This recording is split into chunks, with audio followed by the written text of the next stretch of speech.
Muchas gracias, señor presidente. Antes que nada voy a pedir autorización para leer algunas cosas, pero también aclarar otros temas que se han ido hablando durante la sesión.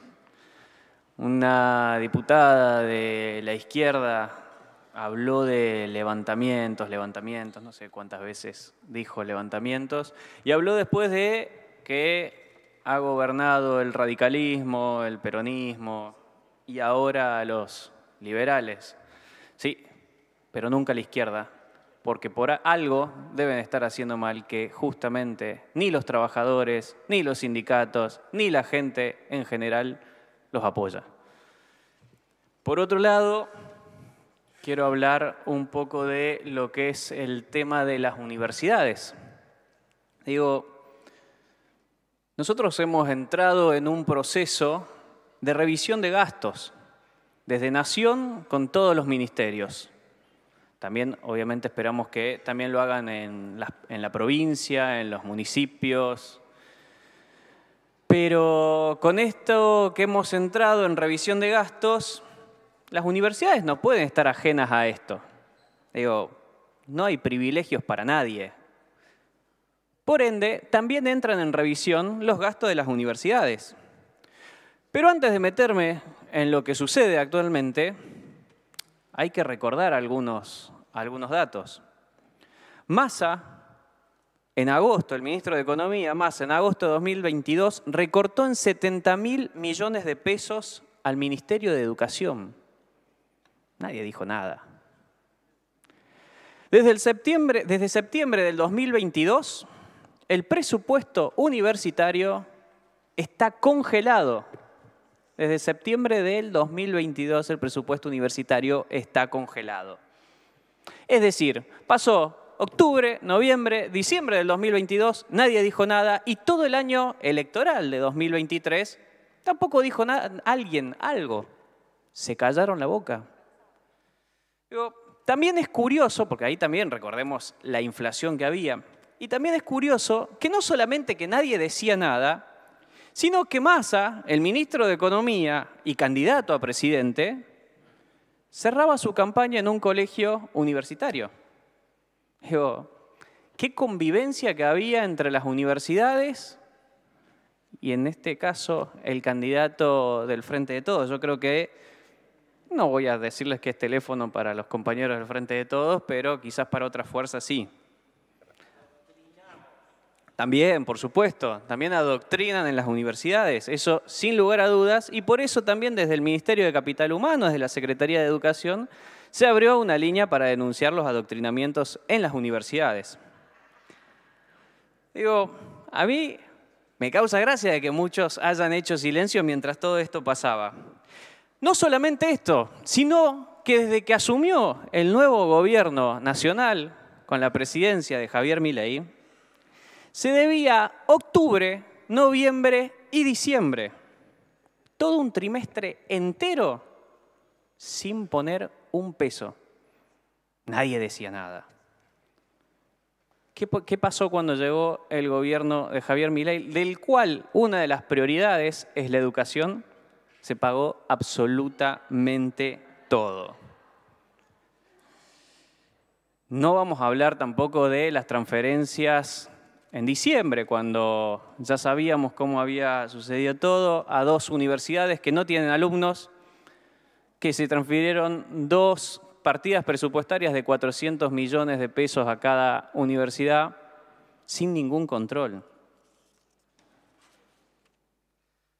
Pero no solamente eso, sino que cuando llegamos, por supuesto que también aumentamos en un 70% el presupuesto universitario para gastos de funcionamiento.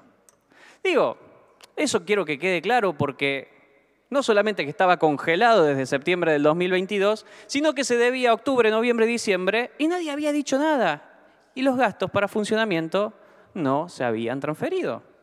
Repito, el gobierno de Javier Milei se hizo cargo, por supuesto, que pagó lo que se debía, que es una queja de todas las universidades que nunca se transfería a tiempo, se pagó lo que se debía y encima aumentamos un 70% el gasto de funcionamientos. También hay que contarles a los docentes y no docentes que algunos sindicatos se pasaron de oficialismo y dejaron firmado paritarias a un 10% para febrero. Esto lo ha anunciado la Dirección de Políticas Universitarias de Nación. Habían dejado las paritarias firmadas esos sindicatos que dicen pelear por los derechos de los trabajadores. Habían dejado 10% para febrero, es decir, en enero había 0%. Sin embargo, el gobierno cuando llegó podría no haber hecho nada y quedarse con ese aumento de febrero. Sin embargo, pusimos las reglas claras y se le otorgó el mismo aumento que para toda la administración pública. 16% en enero, 12% en febrero, 8% en marzo. Como dije al principio, ¿por qué la universidad debería estar ajeno a esto? Para los hospitales universitarios, que creo que alguien lo mencionó, esta semana se reforzó la partida presupuestaria y se envió 7.400 millones de pesos para que puedan funcionar. Por supuesto que todo esto que estoy comentando y todos estos aumentos son para contratos registrados y de los cuales hay control, no para las contrataciones que nadie sabe a dónde terminan. Porque cabe aclarar también que cuando nosotros llegamos al gobierno, el 56% del presupuesto universitario nacional estaba sin rendir cuentas. No se sabe ese 56% en qué se ha gastado.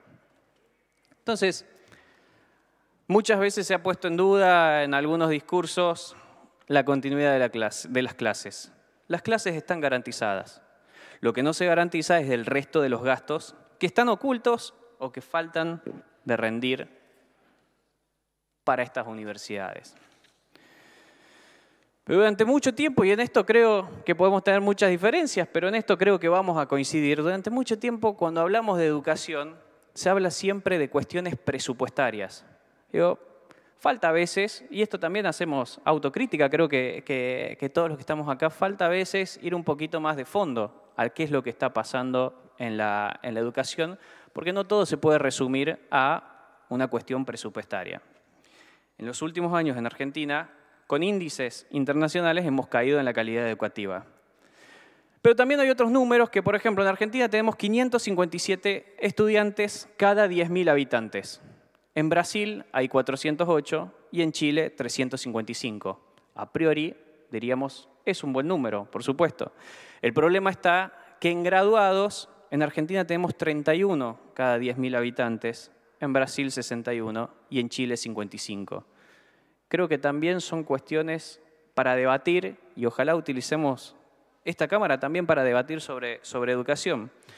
Y como hablaba de algunos gastos, por supuesto que no hay manera de que pueda expresar todos los gastos que para nosotros nos parecen, la verdad, poco importantes, pero sí me gustaría dar algunos ejemplos y datos. Por ejemplo, en la Universidad Nacional del Sur, Bahía Blanca, se ha construido el primer baño no binario. Se destinó presupuesto para eso.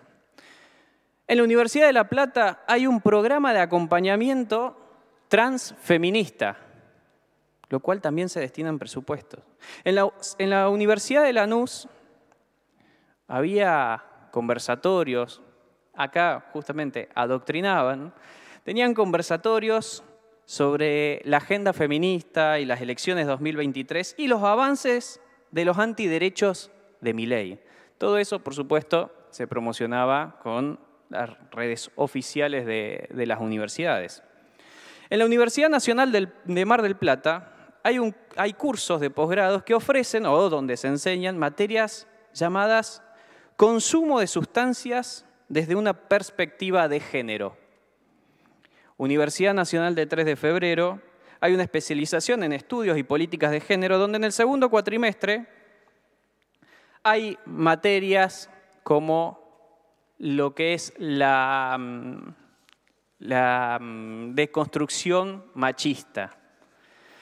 Hay también otras materias como el feminismo latinoamericano, voces y escritos, las lenguas de las locas. En la Universidad de San Martín hay una diplomatura, y lo traigo porque se lo mencionó, hay una diplomatura de raza, género e injusticias, donde en el mismo programa se dice que uno de los temas principales es y perdón la lectura, pero es transitividad de género en sociedades tribales. Digo, si podemos analizar, vamos a ver un montón de cursos de estos. Por favor, estoy hablando, yo no interrumpí a nadie.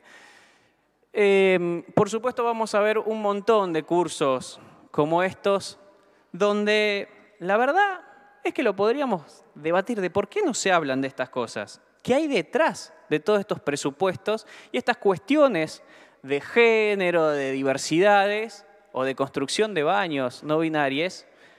Porque hay una realidad. Digo, a veces lo más fácil es cortar la luz de las universidades, sacar a los alumnos afuera de las aulas, pero no revisar gastos.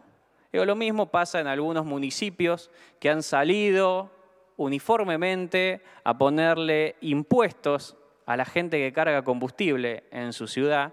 Vamos a hablar de Lomas de Zamora, Quilmes, Luján, etc. Pero no hacen ajustes en sus cuentas. Entonces, digo, estas cosas creo que hay que tenerlas en claro. Porque aparte otra de las cosas que también, si bien la UBA no tiene nada que ver de la provincia de Buenos Aires, pero también hay que decirle que aquellos que han citado a la marcha pidieron presupuesto y el presupuesto se les transfirió. Capaz que, como algún gobernador, no revisaron bien los mails, pero el presupuesto se transfirió. Sin embargo, deciden seguir con este miedo que le quieren infundar a los alumnos de que pueden llegar a cerrar las universidades, que se pueden llegar a quedar sin clases, cuando todo eso está totalmente garantizado. Como dije anteriormente, las prioridades para este gobierno son definitivamente la educación, la salud, la seguridad y la justicia. Muchas gracias.